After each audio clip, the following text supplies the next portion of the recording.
This is probably one of the quickest and simplest tips for helping you jump up to high notes. It is, however, one that you might want to keep in the practice room. Hi, I'm Kim from thatsweetraw.com. If this is the first time we're meeting, hello, welcome.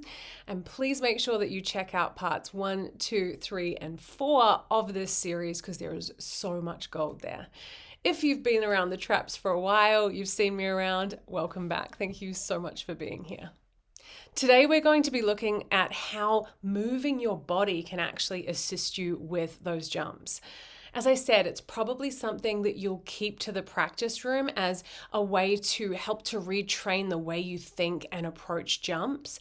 But you might notice once we get into this that some of your favorite singers do use kind of a modified version of this even when they're performing on stage. So in a minute, I'm going to get you to bend your knees when you sing the top note, so as you go into that jump. Now, why am I going to get you to do this when it looks kind of strange, kind of ridiculous? Because, my dear, it confuses your brain. So most singers tend to freak out about how high that top note is. So you might notice that you do things like raise your eyebrows when you go to a high note, or turn your gaze upwards, or feel like your neck and your shoulders are kind of creeping or craning up. And all of those things we do because we're thinking up with this tinge of panic. We're trying to stretch or reach up to that note.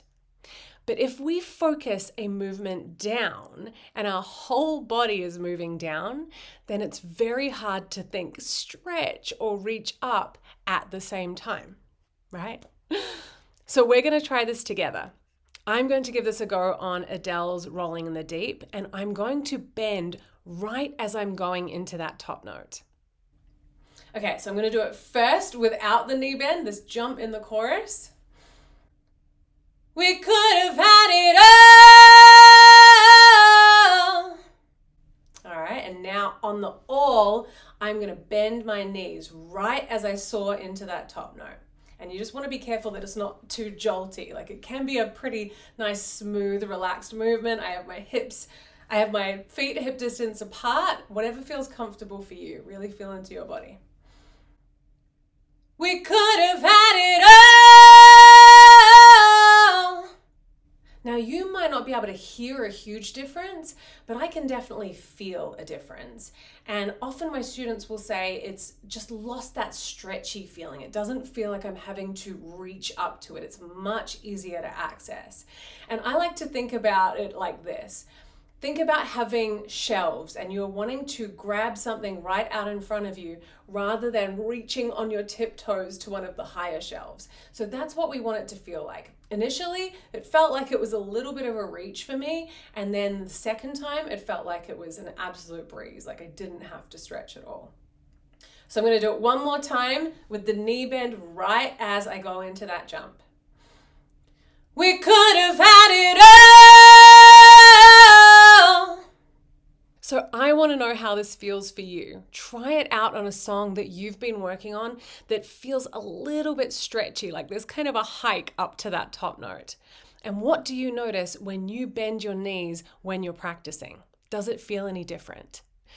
And as I said, we're trying to retrain this panic idea, this whole narrative that we tend to have about jumping up to high notes being hard. So the more that you can practice it and realize that it doesn't have to be this really laborious effort, the less likely you are to push or force or alternatively freak out when you get to them. So keep practicing it with the knee bend if you find that it's really working for you. And then I want you to see if you can do a couple with the knee bend and one without. And maybe you'll go down to one knee bend and one without and see if they feel similar. That's what we're aiming for, okay? Thank you so much for watching. If you found this video really helpful, please share it with others. Please hit that subscribe button and leave me a comment with some feedback. I would love to hear from you. And I'll see you next time for another tip.